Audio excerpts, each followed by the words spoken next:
Hi, I'm Andrew Stevenson, and in today's video we are going to make a handwriting practice book.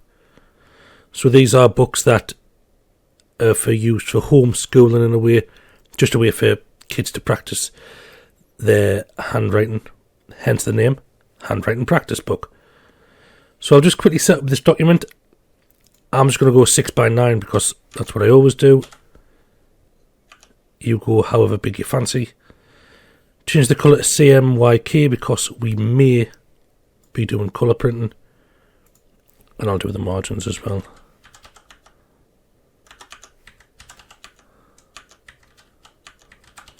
And I'll do the bleed as well.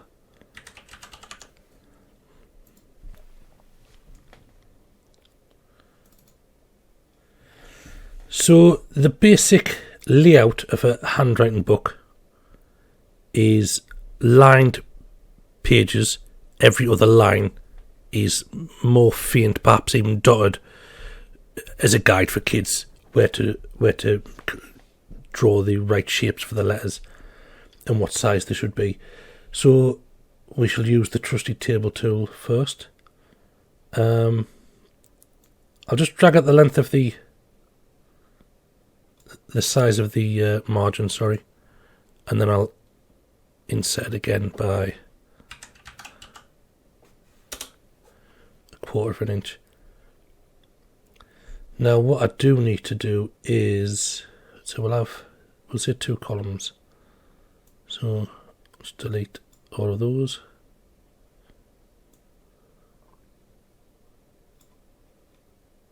So we'll say that kids want to use paper, so we'll look quite large. So if I say each line is going to be 1 centimetre, that'll make the writing space that they use 2, because it's going to be two lines. So I'll just quickly sort that out.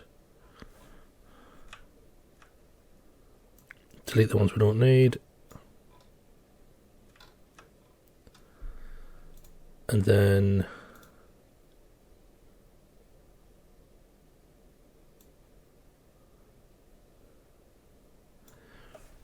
maybe there. So the reason I've got 2 columns is because I want to make delete these horizontal lines, and that's where we're going to put our example letter that the kids can copy from, or put an image in there that represents the actual, the letter that they're trying to draw. Before I do that, I will just set up the lines. So I'm going to remove the outside borders. So select all the cells outside and change the colour to none.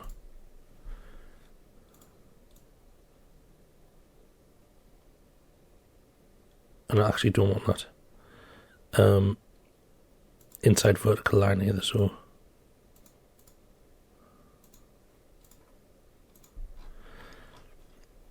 that's your basic line paper start.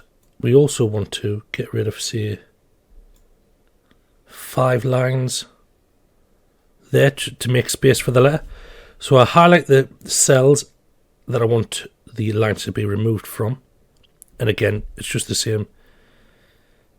Inside horizontal, change to no colour, and there you go. It's as simple as that. The next thing to do is a little bit more finicky, but you've got to do it, so no point moaning about it. You need to select every other cell individually, and you want this middle line here to become faint, or I'm going to use a dotted version. So to do that, we click inside the cell, and it's just the bottom line there that becomes highlighted. Change that to dots. You can also, if you wanted to, change the colour to grey just to make it a bit more faint. And that's it. Do that with all of your lines that you need it doing to. I'll show you this one. So change it to grey and change the style to dots. Obviously, as you come to the 2 columns, you'll have to select them both. But it's just the same. grey and dots. So I'll quickly do the rest of this and I shall see you when I've finished. There you go. So once you've finished, you should have something that looks a little bit like this. I'll just zoom out a smidge. Now you can do another, if you want to get 2 letters on one page, you can do another blank area here, which, let's have a look.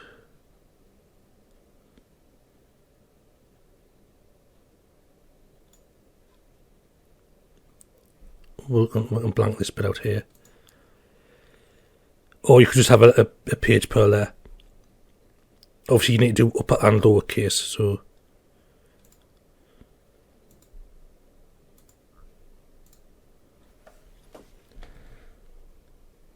that's kind of roughly the basic shape. It would be better if I did this more symmetrical. So to make that more symmetrical, I will just quickly remove this line here. And to do that, you know, just change the colour to nothing. So that's a bit more symmetrical now. Each letter will have 1, 2, 3, 4 lines for the kids to practice on. Now we're just going to copy that table across to the other page.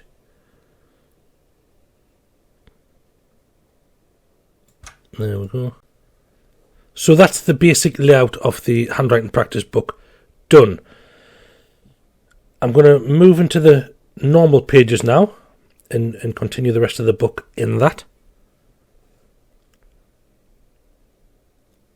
Now we're going to add the letters for the children to copy.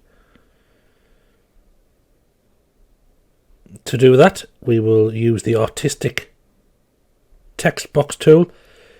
It's a good tool to, you know, you can drag your letter out to the size you want rather than having to mess about with you know, the font size and keep on, you know, increasing or decreasing.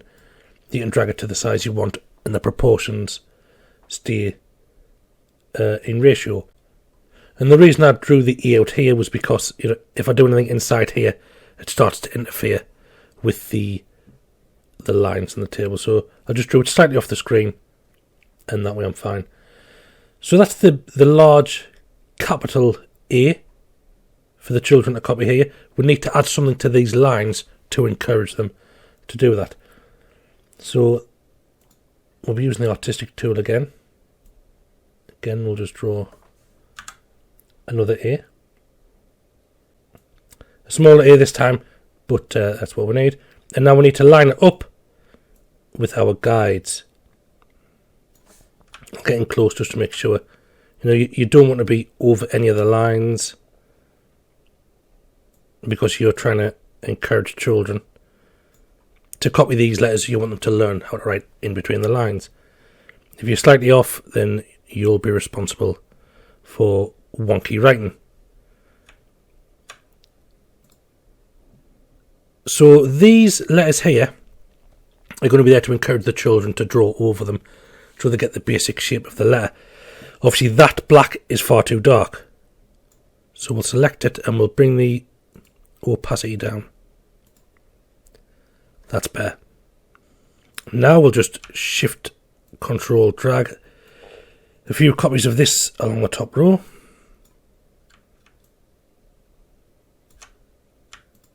And then select them all and space them evenly. And that's it. You could leave it like that if you wanted to, but I've just downloaded a dotty font, which is good. I'll show you that as well.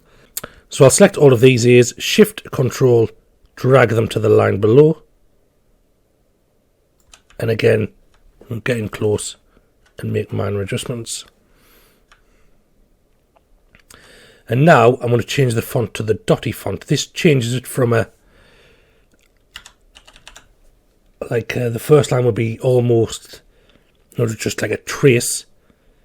This is more like a join the dots. You can do it either way. I prefer the dots. You can have them both, to be honest. As two different levels of drawn. I will also just ever so quickly drag and copy some more letter E's down there, just to encourage the child to continue on.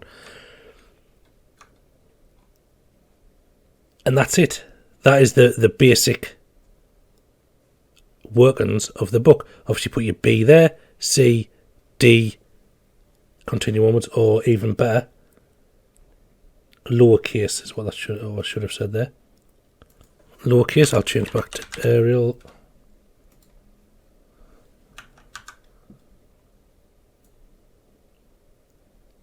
Lowercase a, and again, just do the same again. If you're using dots, put a few dot ears. If you're using them both, do whatever you need along there. And that's the basic workings of the book. It'll work fine as a handwriting practice book. You could put a nice cover on and sell it like that. But, we like to niche things down, because if you were to just call it a handwriting pad, it would probably get lost in Amazon searches.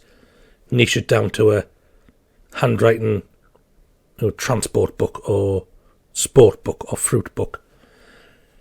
And in that instance, you want to try and niche down throughout the book. Get your niche working through every page.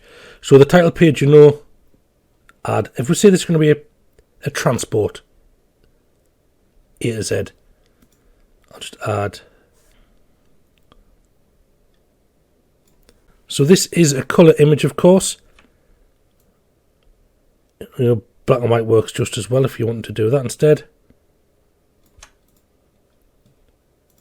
And then, the drill, put your text box on. And then, my transport, handwriting book. On these pages, again, we will draw a rectangle. You need to do a rectangle just over one side. I'm going to drag it over them both.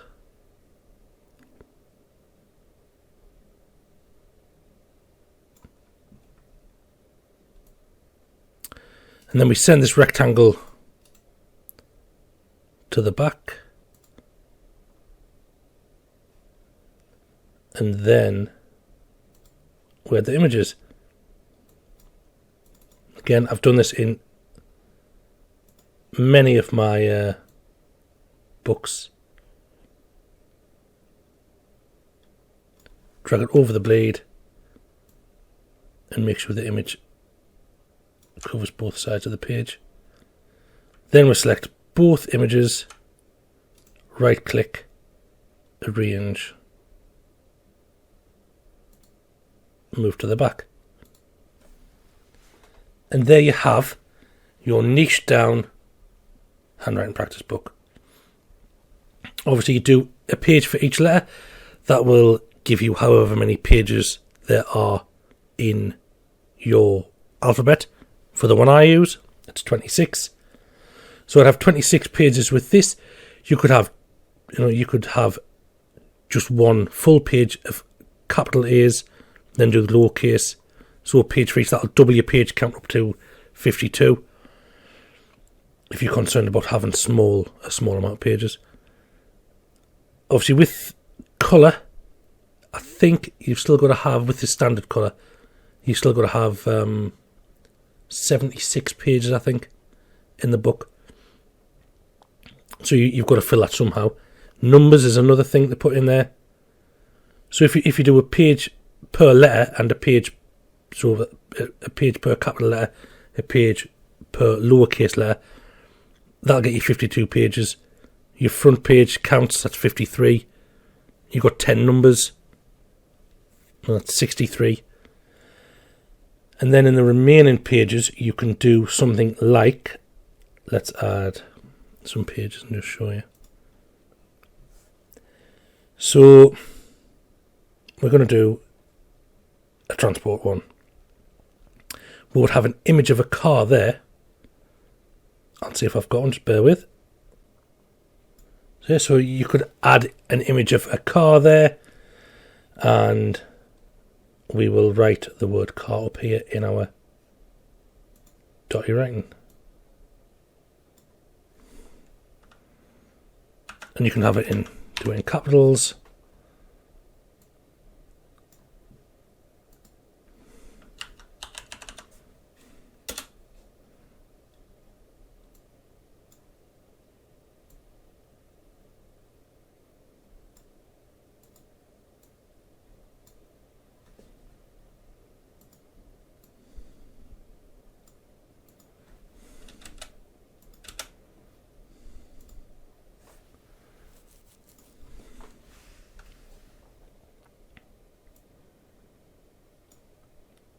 There we go, and encourage the child to trace around and copy it.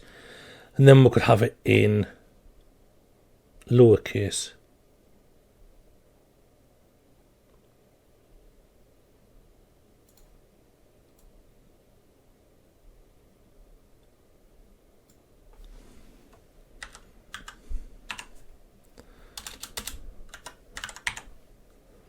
And again, change it to... So I got this dotty font from Creative Fabrica. I don't know if I said that earlier. But,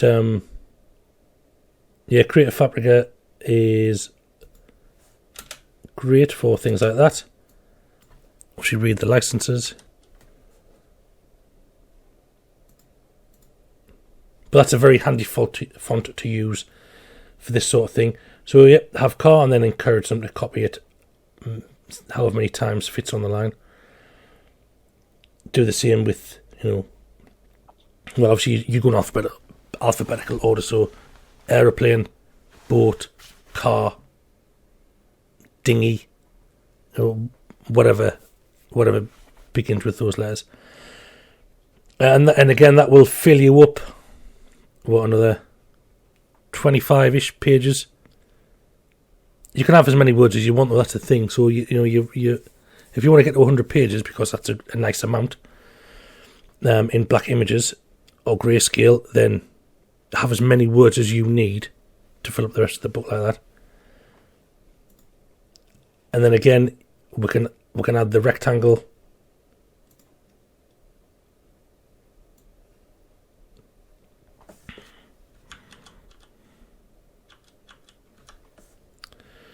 Again, we can add the rectangle and then stick our image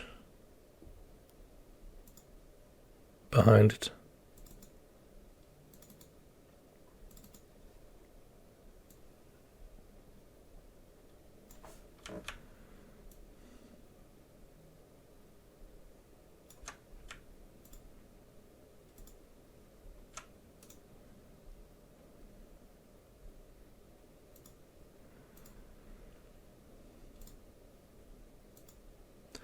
Again, we'll just knock the opacity down a smidge. And that is it. That is your basic handwriting practice book for kids. You can do the basic one if you want, where it is just, you know, plain lines, or you can spice it up a bit, niche it down, have a transport book, have a sport book, have a fruit, you know, food, animals, you know, jobs, whatever, and then niche it down with these images. It's important to pick a font that is, you know, easily recognizable. There's no point in having a massively fancy, some sort of script, or, you know, this or overly curly. You need something that the children recognize as a letter.